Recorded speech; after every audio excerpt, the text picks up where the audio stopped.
Hey guys, my name is Jen. Welcome back to What's Up Grimes. I'm sitting here as usual with MK. Hey MK. Hello.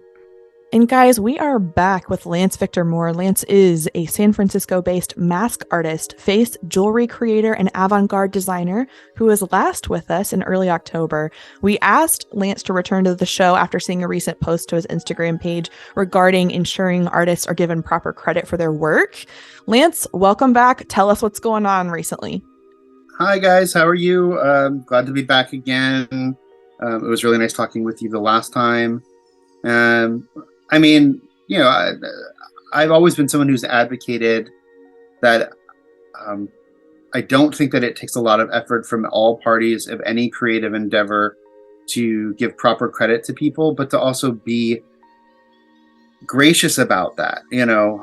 As an artist who does everything on their own. I have no atelier. I have no staff.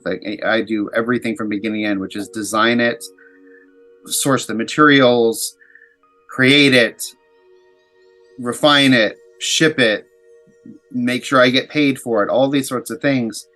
When I'm involved with anybody in a creative or artistic way, the least I expect is the things that we've agreed to, whether in writing or orally, are held up, because I have a pretty clear way of addressing things. I think anyone who's ever read or seen any interviews with me will know that I'm a pretty direct person, whether it's talking about my family or talking about my experiences.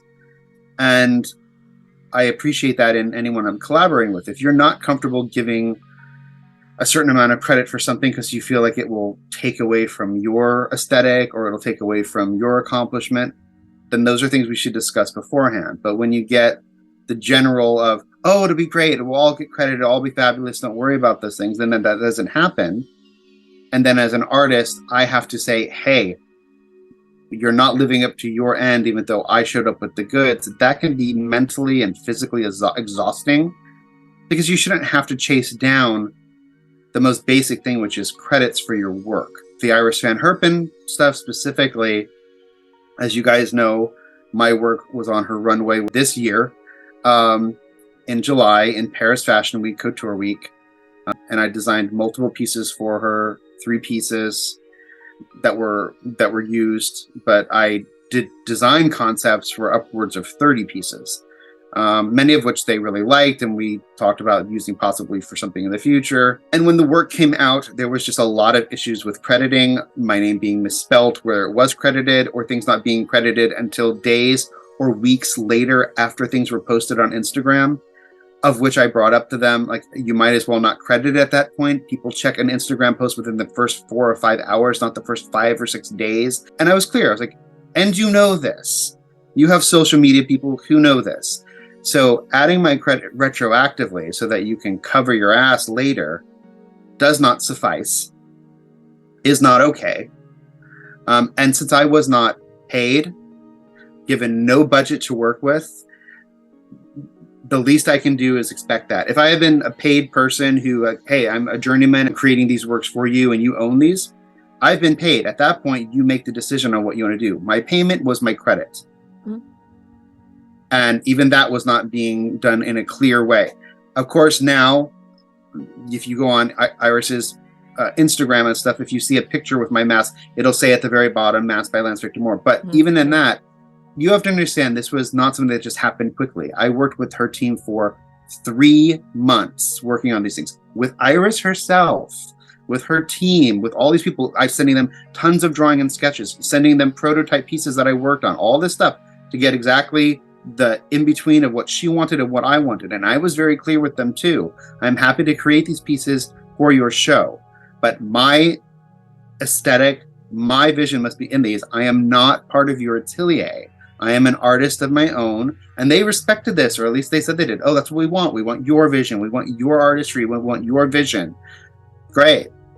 But as it turned out, being able to share that didn't seem like it was high on their priority list. Go check out any interview about that past show with her. She mentions many other artists who worked in that show. Casey Curran, Philip Beasley, a whole bunch of other people. The only person she doesn't mention is me, who, by the way, was the person who was involved one way or another with every single thing that was on her models' heads. Because here's something that a lot of people don't know. And I've thought about posting about it, but I haven't. So I did the masks, which everyone knows. But if you look at the show, she has these mohawks. They're clear, transparent mohawks. And she also has these crowns. I sculpted the bases for all of those by hand, by her request, because they texted me and asked, hey, we have this idea. We want like these sort of clear shapes that we can put hair over, but we don't really know. And they sent me a picture of literally a clear bowl on some model's head with some hair draped over it going, this kind of idea, but obviously more refined. And I said, well, I could do a mohawk. I could do a crown. That sounds great. Can you send us some sketches? Which I did. We love these. Could you come in and help us with it? I came into the atelier. I sculpted them by hand so that we can make the clear molds from them. And then her hairstylist draped the hair over and all, but the shapes, the crown shape, the mohawk, those were designed and created by me. Yet I never got one credit for it in any way on her Instagram. And her answer to me was, we can't give everybody credit. That's fine. Don't give everybody credit. But I'm not everybody. I'm the person who literally created the scaffolding and the shape that your hairstylist put hair on. You would have had a bowl otherwise. That's not asking for credit for... I never asked to have full credit for the construction. It was co-credit. It should have been hair designed by her hairstylist, her team, and Lance Victor Moore. But I was never involved. So if you look at her show, it's not just masks that I did, which are automatically mine. But every single model, one way or another, is wearing something that my hand was involved in. And I never got credit for those things. And when I tried to have credit for it, she put out like a thing to... There were people coming to defend me when this all came out on her page, basically saying, credit Lance Victor Moore, how dare you? And she sent out personal texts to these people saying, well, Lance can't expect to get credited for everything. And if we gave credit to everybody who ever touched anything in our atelier, we'd never have any room for da-da-da. I'm like, I didn't ask for full credits of anything. I asked to be included in credits of things that I was involved in, which I did not get paid for. Again, it's, if I were paid for these things, I understand. You make the terms. I wasn't. You asked me to come to your atelier and build these things for you. And I did. I stopped my vacation in Amsterdam to come into your atelier and work for 2 days sculpting pieces, though you had something to make a mold from. Not easy work in that quick. And I mean, I sanded these things. I made them as smooth as glass so that when we did the sculpts, they'd be smooth. Everything. Designed the little bits and all this stuff. So that was hard because it's, you know, people don't understand that part of it. It wasn't just that I made these masks. Every single model, if you're looking at their headpiece, I was involved in one way or another and didn't get credit for it. And that sucks. It's so easy to simply say, thank you to so-and-so for helping with blah, blah, blah. It takes 2 seconds and it costs nothing. And it doesn't take away from your show, Iris, and it doesn't take away from anybody else's. When I've worked with other people, I always make sure I'm like, hey, so-and-so helped me with this. This is my collaborator. Even on my most recent video, I made sure to shout out the people who helped me cut my metal pieces, which I didn't have to do because I paid them. Mm-hmm. So I didn't have to give them credit. I paid for a service, but I felt they needed it because they were good and they were kind and they helped me. Mm-hmm. It doesn't take effort, you know? I haven't been able to actually vocally talk about it to anybody. Yeah. And we were thrilled and honored that when we reached out to ask about it, you said you were willing to come on. My first question for you, Lance, is about how common of an issue this is. So, for example, for those that are familiar with Nusi Aquero, who is a controversial subject right now, before everything came out with his controversy, he was talking about how he hadn't been paid for some pieces that he had sent to Beyonce. Is this a common issue for artists to experience? The short and unfortunate answer is yes. That's the majority of what most artists will come up against, especially if they're not someone who is aware of the way that this industry works and what the pecking order supposedly is. I say supposedly because the reality is that the majority of these stylists and people who work in this industry, they come to people like myself or Newsy or other artists and come at it from a point of extreme power and they're doing you a favor, mm-hmm. which in a lot of ways they are. You know, it's great exposure and it's great to have your stuff, you know, shown or seen. But the reality is without people like us, the emperor has no clothes. Mm-hmm.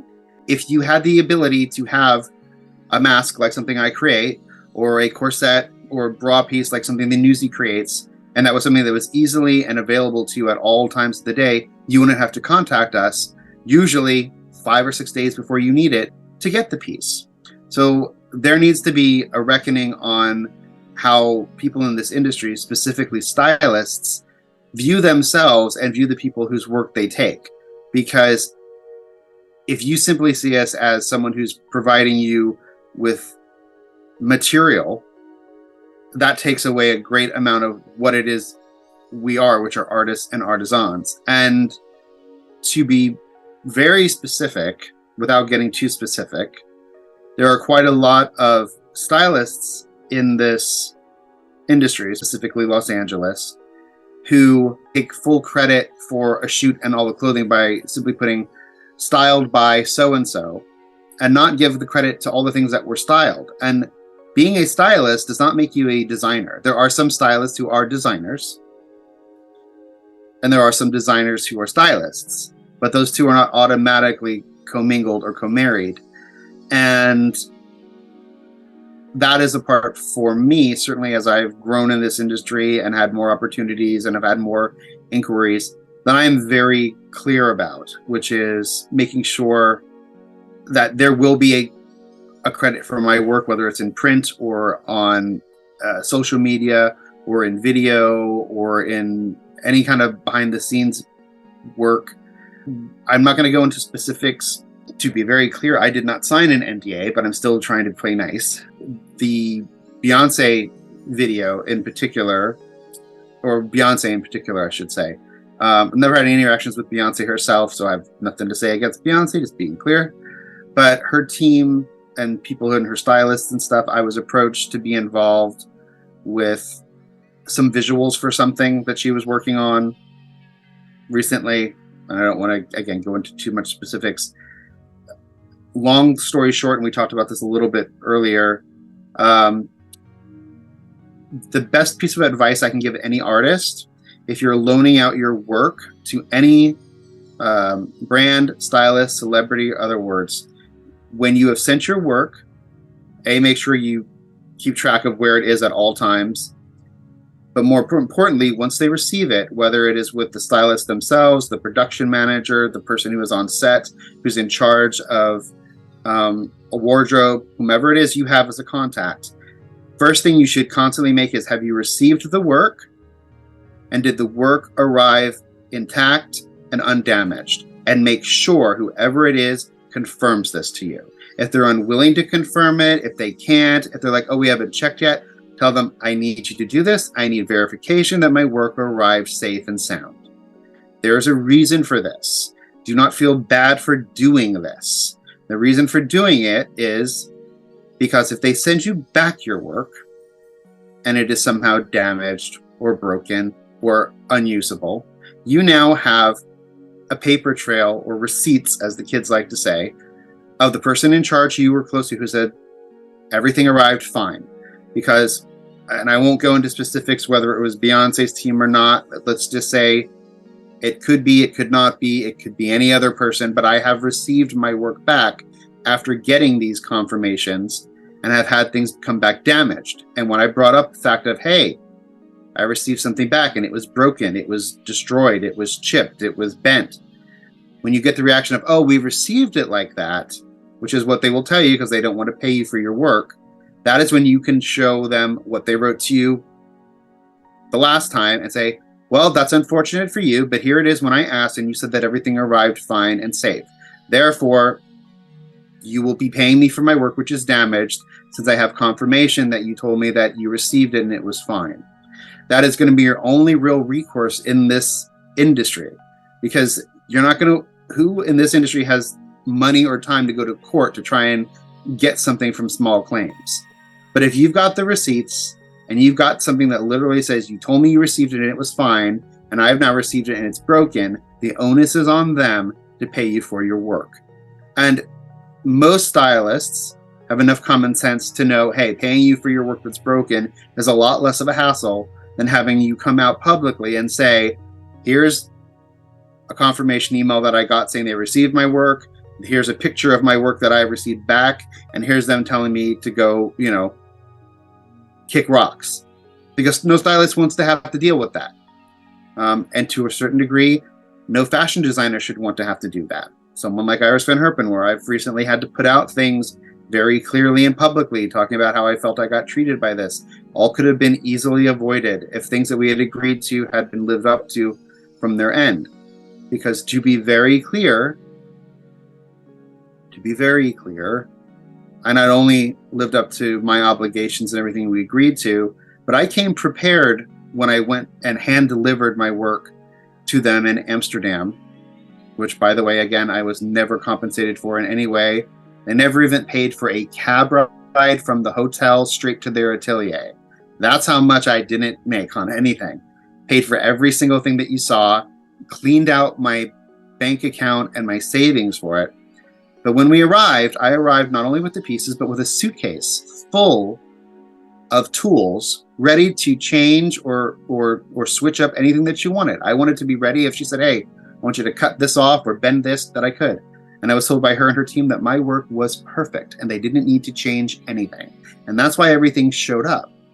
So there was certainly no issue on my end of not fulfilling my end of the bargain, which is why this was so devastating to me as a personal person, because if I had showed up with work she was unhappy with or didn't like, I can understand them going, well, we're not going to promote this, we have no interest.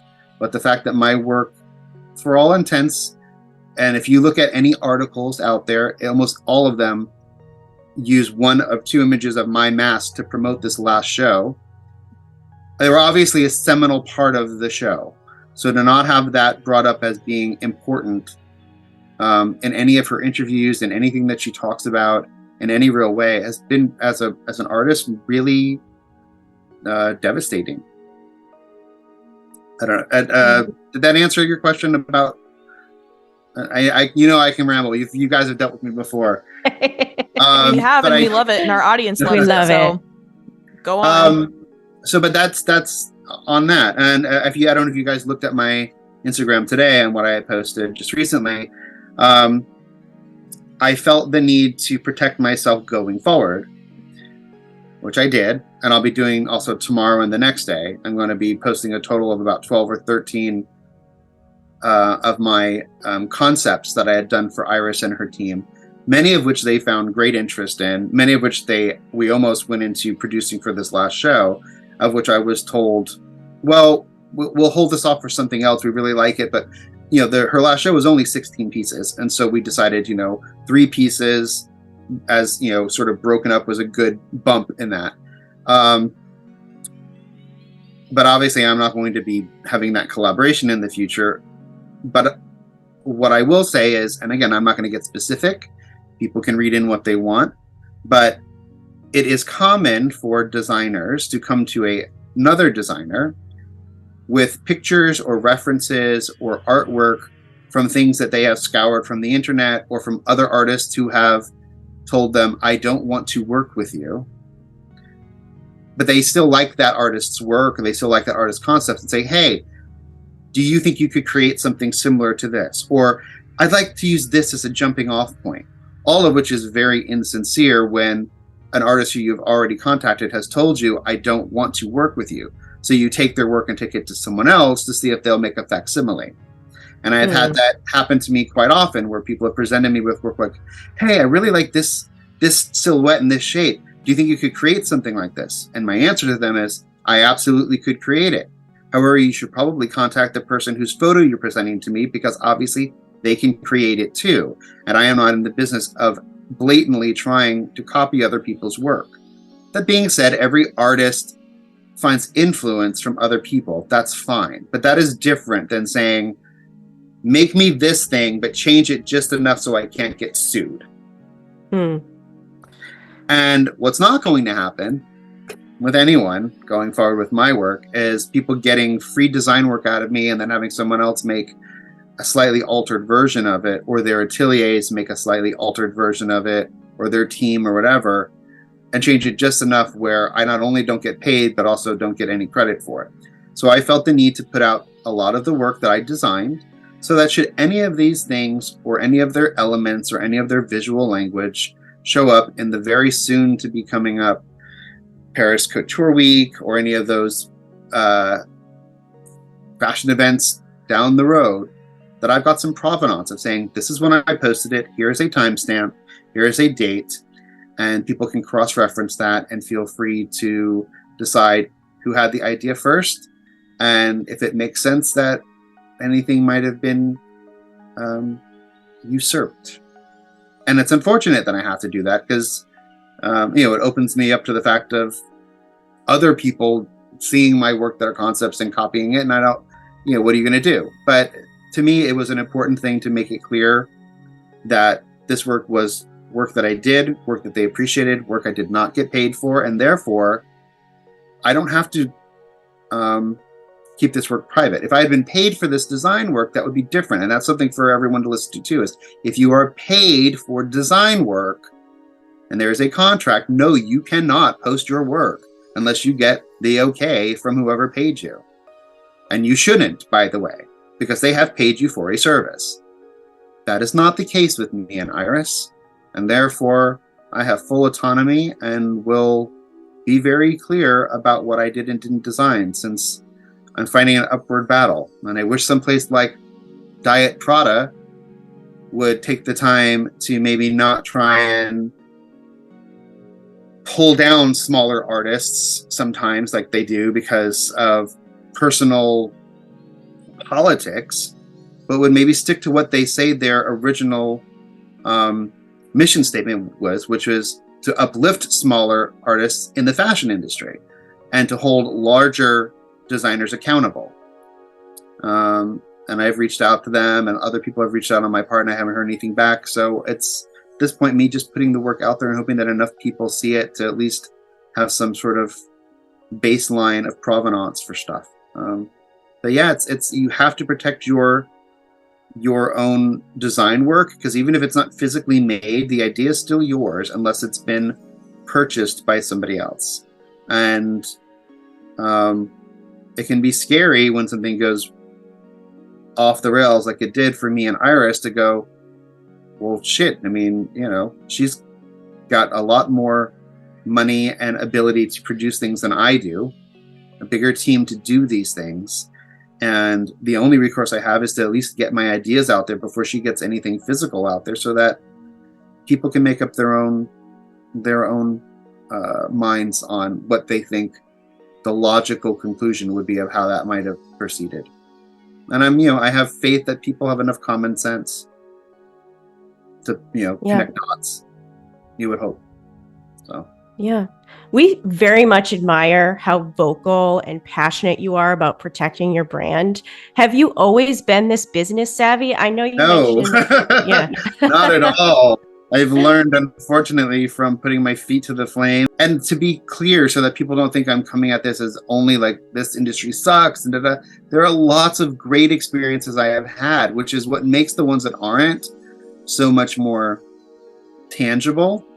My experience, and again, I don't think that they'll have any problem with me saying this, my experience with Lady Gaga and her team, specifically Marta Del Rio and Nicolai Formichetti, was excellent, and they were wonderful, and they treated people with respect and their work with respect and paid for the work. And they sent me emails and things literally telling me, you do not need to worry about your credits. We have already made sure that Condé Nast and Vogue and Women's Wear Daily and Harper's, they all know you made these things. We've made sure that the news outlets, if they need to post something on us and want to know about it, know who created these things. And this is why everyone knows I made those things. Because their team gave a shit about an artist at that time who had no cachet. No one knew who I was at that point. And they made it clear. Because my view on it was, when I started, I'm going to have to chase this, and that's going to be my responsibility. And I honestly expected, look, it's going to end up on Lady Gaga, and I'm going to have to make sure people know I made it, and that's fine. I can't expect her or her team to care about this little artist down the street. But they did. And they paid me for my work, and they took the time to give me the time to create the work. They provided me with behind the scenes things and media and all the things that you shouldn't have to ask for as an artist. The only thing I needed to do was not talk about anything until it came out, which was pretty easy to do when that's all you have to do. And the same thing with Grimes. We talked about this the last time, but Grimes' team and Grimes' experience was great, and that was fulfilling. And they paid for me to fly out there to hand deliver the pieces, and I was on set all day, and everyone was kind and generous. And that's how this industry not only should be, but obviously can be. That's the thing. When you hear from people who work in the industry, it's like, well, I don't have time for that, or I can't, or don't you understand how this industry works? Yes, I do understand how this industry works. And I've seen it work really well and really good, where everybody is respected and everybody gets, their moment to shine, and nobody feels that by allowing someone else to have a moment that takes away from their moment. And then you are in places where it doesn't matter what amount of work you do, someone allowing you to have your moment to have recognition, somehow they feel it takes away their shine. And that is very bizarre and not something that I'm super interested in going down that pathway again. So I'm much more judicious now. I don't want to go into any specifics, but I was asked by a couple different people to show again for this couture fashion week coming up.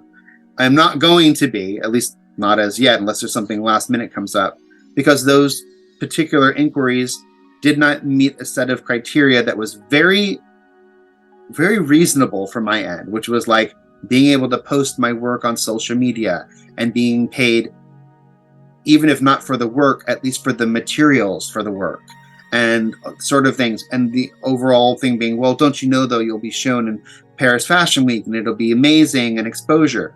Great, write it down for me that you will give me a certain amount of exposure, that I can expect to get a certain amount of media, that I can expect to get behind the scenes photos and video and all these things. Write it down and let's agree to it. And then that's fine. Here's something, anybody listening, listen to this. If you take away this as advice, anyone who tells you something and says, I will do this, this, this, this, and this for you, if they are unwilling to put this, and this in writing, the same way that they want you to put things in writing or to sign a non-disclosure, if they're unwilling to literally tell you, I will give you a certain amount of credit, I will make sure that any posts where you are posted on Instagram or any other social media that you are tagged, I will make sure that you get behind the scenes photos and media in a timely manner that is shared with you the same way that everybody else gets it. If they're not willing to say these things in writing, but they say it to you orally, those things will never happen. And B, if they really do believe that they will do these things, there is no reason why they would not be willing to write it down. Because that doesn't change what their intent was. If their intent was to always get you these things, there's no reason why they should not be willing to write it down. If they're not willing to write it down, that should be a red flag to you to say, I'm not going to get shit out of this when it's all done. And again, it can be hard when it's a big opportunity or a big designer or a big star or somebody you want to work with. And they want from you a lot, but they won't give you the same assurances that they want you to give them. Because there's a power dynamic, or they're a bigger name, or they believe they're bringing you something that you can't bring them. And this is where it's hard for a lot of artists, but where you need to step back and remind yourself that in the majority, and there have been times where I've reached out to someone saying, hey, I'd love to work with you if you'd like to work with me, blah, blah, blah. But the majority of this industry, the stylists, the creatives, they reach out to us. That is your power. That there is your power to say, to be reminded, you contacted me. I didn't seek you out for this opportunity. So you can take yourself off the high horse of, well, but we're offering you so much. You came to me with something you want. I'm happy to provide it, but you need to be providing what I need, which is not that much, which is pretty basic. And if you're unwilling to put that in writing, I suggest you find someone else who has the same abilities and creativity that I have. And, God bless. Go do it. Speaking of protecting yourself, Lance, we've talked about ways to protect yourself with getting the credit that you deserve and protecting your work product. What advice would you give to protect yourself, even when you're one-on-one with a client, for example? What's a good scope of practice for that? So, yeah, I think that this is, and again, I'm not going to get into too much specifics. We talked about the Newsy Quero thing. And my view on it is this, whether it's whatever the dynamic of the people in the room and their gender identity and how many of any particular ratio is in a room, there should never just be two people in a room. That is where things can get very they said. Mm-hmm. To protect everyone in any situation, there should always be people from all sides of all teams in the room so that things can be comfortable for everybody, so that everyone can be taken care of, so that there are any issues that come up, they can be addressed quickly and everyone can be on the same page, so that it doesn't become something where people go, well, I didn't feel I had anyone to talk to about this, or I couldn't bring up this subject, or I was uncomfortable, which certainly happens.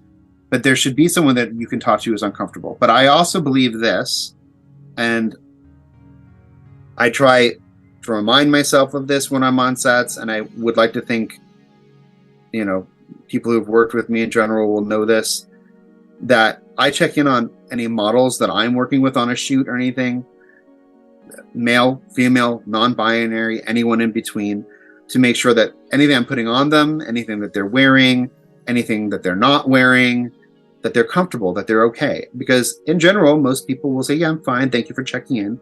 There have been a couple times where someone's like, well, I don't know how I feel about this, but I'm happy to do it. I'm like, if you don't know how you feel about it, then you do know how you feel about it, which is that you're uncomfortable.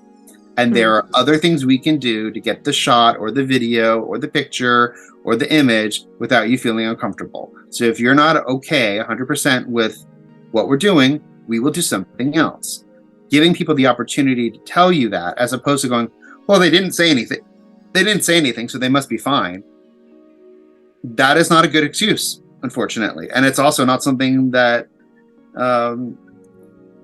I think, again, it depends on who you're working with. I think if you're working with a really well-known, high-known model, like, I don't know, Winnie Harlow or something, Winnie Harlow is not going to put on anything she's not comfortable in, and she's going to tell you, I'm not wearing that, or I don't like that, or don't touch me, or don't, and that's fine. I'm not saying that she will always say that, and again, you should even check in on Winnie Harlow before people go like, well, what, you don't think you should check it? You should check it on Winnie Harlow too. My point being is that she is a very vocal, strong person who I don't think would ever wear something or do something she doesn't want, and she also has the power in that room to do it. But for a lot of models, and for people who don't, who are trying to build their book or want to be involved with a creative who they find interesting or they think it's an opportunity, they don't want to say something because it's uncomfortable, because they don't want to lose the opportunity. And that is where the person in the room who has the power, whether it's the designer or the photographer or the magazine, they need to check in on the model or whoever's wearing stuff to make sure that they're okay. That, I do believe, is your responsibility. And it will also serve you well later on, personally, because then you have other people in the room who can say, hey, I know so-and-so asked this model if they were comfortable, and they said that they were. I'm not sure what else we could do if we're asking someone if they're comfortable and they say they're comfortable and now they say they're not. Well, I was there and I watched this and they were checked in on, and we asked, what else can we do? I'm not saying that doesn't mean that you can still do something that makes you uncomfortable, but it's not a he said, she said, or they said situation. It is now, there were people here, people checked in. Unfortunately, it still didn't meet everyone's expectations, but we all tried to have it meet the expectations. And again, nothing is 100% foolproof, but there are things you can do to try and mediate the risk. Mm-hmm. For everyone. This is not just about, creatives, don't make sure you always ask your model how you're doing. This is also about the models being able to be autonomous and have a voice and say, this I'm not comfortable with, and I'm not going to feel pressured to do it because you're so-and-so and your magazine might get me seen. You have to be able to have that space and to feel comfortable in that environment where you can say, like, hey, do you mind if we don't pull my top down this low, or if we don't do lighting this way, or if that shot's not quite this way. And I feel like, again, if it was a place in this industry where models felt like they had a voice, it would be better. I feel like, unfortunately, models get marginalized quite a bit as sort of just being cattle in this industry, and that's unfortunate too. Yeah, a lot of artists and people in general struggle with, advocating for themselves. What advice would you give somebody that's just starting out, trying to get any opportunity they can to get their work out there, to toe that line?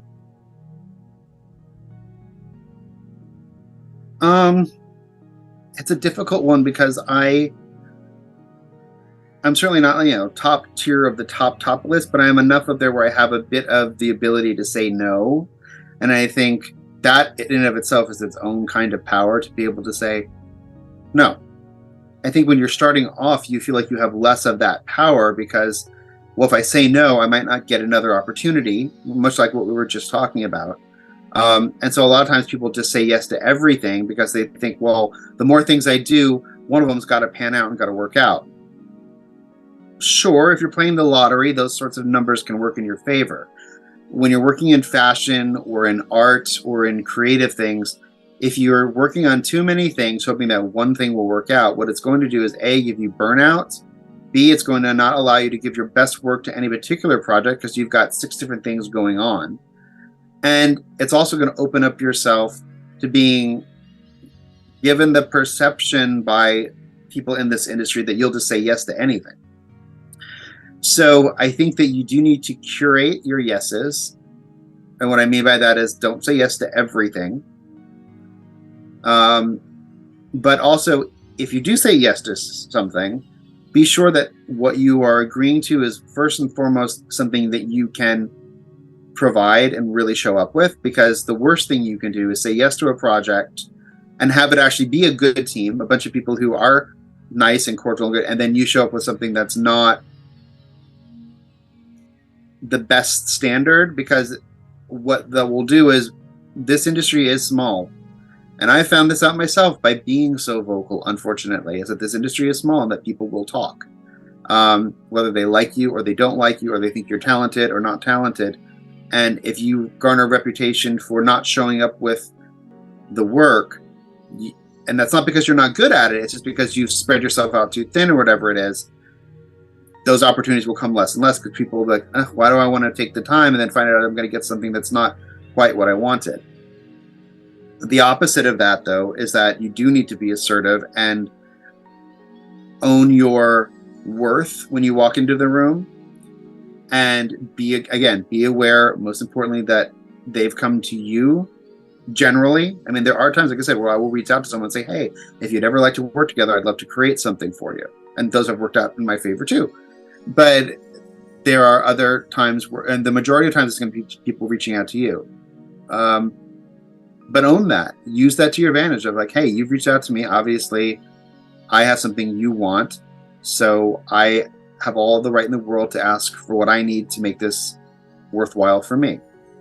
As we're wrapping up today, one of the questions I had for you towards the end is, based on what just happened with the Iris Van Herpen situation, what will this change for you moving forward? Well, what I would say first off is, and again, I think this gets back to what I just said, which is standing up for yourself and being assertive can be a double-edged sword in this industry for sure, because there are certain people who do not want to work with people who will stand up for themselves. They want someone who's easy to manipulate and to take advantage of. So I do believe, and this is truthful, that I think my being vocal about the Iris thing in specific, and being as vocal as I have been, it will probably take away certain opportunities from me that I might have gotten, because people will be like, well, is he going to do this to someone else, if it doesn't go right? And what I would say to that is, you can look at my record and see that I've worked with plenty of people and never done or said anything negative about anyone. This is the first time. It's not like I go out there and publicly blast people across the board. But this needed to be said because it was uncool and not all right.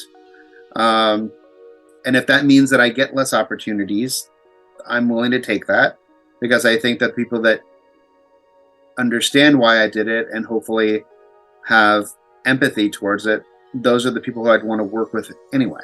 Mm-hmm. So maybe it will just, as they say, it'll cull the herd. But what do I hope that it does? I hope that it whether it's for Iris or for anybody, I hope that this will maybe in some small way, and I have, it really depends on how many people even know what I'm saying is being said, how often, how broad it gets spread as something that's being said. Hopefully it will change the industry of people, the way that they treat quote unquote smaller creatives for their larger creative brand. And if it allows a young person, or not even a young person, but just an artist in general, to go into an agreement going forward to say, hey, I listened to that thing that Lance said about it, and I should make sure that I have these things in writing, and that I'm very clear, and that I don't accept something just because it's a great opportunity with a big designer, but that I need to make sure that I'm getting what I need out of it. And if they can't agree to that, even if it's a big opportunity, will it be more of a headache going in? I hope that my way of doing it and my advice can help somebody down the road to maybe not have that same experience. I've had quite a few people write to me telling me that, they've had the same sorts of experiences with other people, and it was nice to hear someone talk about it. I hope that is being beneficial to everyone out there. For me personally, how will it change things going forward? Like I said, I've had a couple opportunities, even with just this recent fashion week coming up, where I had inquiries of people wanting to use my work, and I had to be super assertive from the beginning of, would love to do some design work for you, would love to create this. However, I can't even agree to any of that until you can agree to what my terms are and we have it in writing. And unfortunately, in this industry, the reaction to that from most people is, well, don't you know, like, we're good for it. Like, of course we would treat you well. I'm like, great.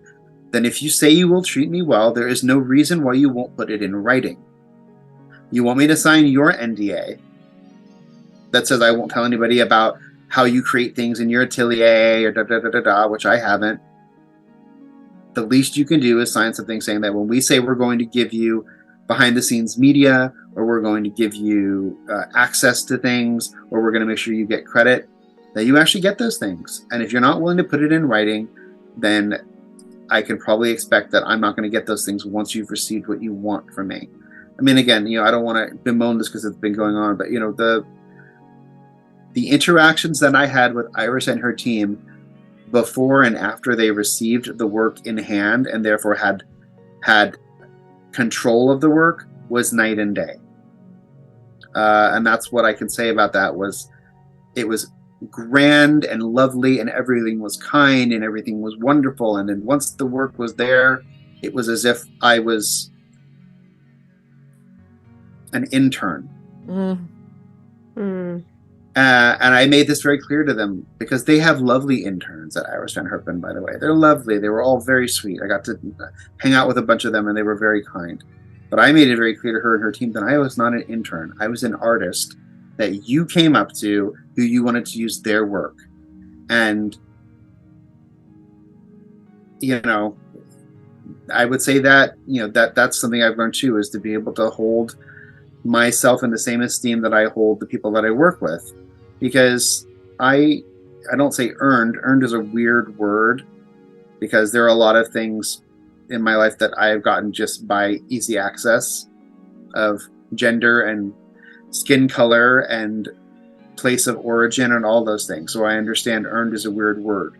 But I do believe that through artistry that I have earned a certain amount of pride in what I do, and that I am able to say, look, I know what I do, and I know the quality of it, and that you're not going to get something that's hot glued together or looks like crap when you get it up close. And so by that, I want to work with people who view me in that same way, and not as just some journeyman that they can manipulate later, because I won't do it. I will continue to create and make my own work, and I hope that gets me more opportunities coming forward. I actually have something cool. Hopefully coming up in this next year, they're doing a retrospective of great moments on the catwalk, on the runway of the last 20 years, and it's being presented at Kensington Palace in London, where Princess Diana lived, and all these sorts of things. And they actually want to showcase one of the masks that I made for Lady Gaga, a specific one that I don't want to, you guys will know about later. But so that's super exciting to have that up there coming up, and some other stuff. And I'm working with a college out here that might be helping me create a really cool, my first 3D printed mask that I've designed, and I'm going to be speaking there and doing some stuff. So there's good things in the work, and I have a couple projects with friends of mine in LA that are going to be very cool, doing something based on the Alien, like Giger's Alien, with a friend of mine who is amazing. That's awesome. So you'll look out for that. So I've got some stuff going on that's exciting. And then, hopefully the more work I put out there, the same way, like any artist, present your best work. That's the only thing that you can really do to get people to notice you. You can sit there and say I'm fabulous, and you can sit there and go to parties and try and, mingle in that way. But the best way that you can get people to really see your work and want to work with you is to show them great work. So this next year I plan to make some really cool stuff. And I hope that people will continue to be interested and want to see my work. And that's all I can ask for. Well, we certainly are interested in seeing your work, and we appreciate this very important and ongoing conversation about not just protecting yourself as an artist, but consent with models, which is a huge topic that I feel is important that we touched on today. And thanks for your words on advocacy for being a voice for these artists that might feel scared to come out and say the things that you have, instead of just saying, oh, you know what, I'm just going to act like it's fine and shove it under the rug and move on and just be mad about it. Thanks for being that voice for these artists. And once again, we just appreciate you coming back on, Lance. Let me leave with one last thing, which is, let me just be clear. It's not easy to say these things out loud. It took a lot of, I doubted whether I should do it, whether I should talk about these things publicly or not in a real way, because it was like, it's scary, and again, I don't want to, I'm never going to name any names. It's not my place to ever put anybody out there, but I have talked with multiple artists who have worked with, I'm not going to name any names, but have worked with people who I've talked about recently, who have very similar situations and stories that I do. And they are like, but I could never talk about these things publicly. I just don't have the ability to bring these things up. I'm not a vocal person. And because of that, the less people who talk about this, the less, that's why people feel they can get away with it, because no one will bring it up. People are too scared to bring it up. They don't want to be blacklisted. They don't want to be that guy or that girl who's like problematic and always is bringing stuff up. Advocating for yourself is not problematic. It's not like I went in there and said, I need to have caviar on the table and da-da-da-da-da, and, all the walls have to be perfectly peach white, and I need to have calla lilies in every room. I asked for very basic things.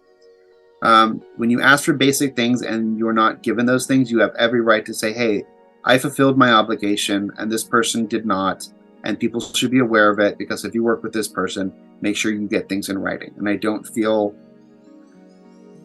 great about it. I wish it would have gone the other way. I wish the situation had been wonderful and that people knew I'd made the pieces and that I didn't have to fight with Vogue about making sure that I get a credit when they print my work, or Women's Wear Daily when they print my work, which I've had to do. You can't understand how devastating it is for an artist who does fashion to have your work in Harper's or Vogue or Women's Wear Daily, where it's not just like a little thing, but they're like, it's a photo shoot with your work, and to not have your credits put into it because they don't know your credits. That is hard. So anyway, that's it. It's not an easy thing to do. Anyone who thinks it was easy for me to do it, you're wrong. I hope that it pays off in the long run, not just for me, but for other people. And I hope that it inspires other people to stand up for themselves, regardless of all the other stuff going on with it. I do admire Newsy Quero for standing up for himself when it came to the Beyonce thing. I think, you know, that takes a lot from anybody to come out and say, hey, I've not been paid for my work and I've not been credited right. And I think more people need to be able to do that, and more people need to listen to it. So Thanks so anyway, much for your guys. Yeah, we appreciate your vulnerability. Thanks for taking the chance to step out there and say I'm going to be the voice for people who might be too scared to do that. Guys, stay tuned with What's Up Grimes. We'll be back later this week for more content.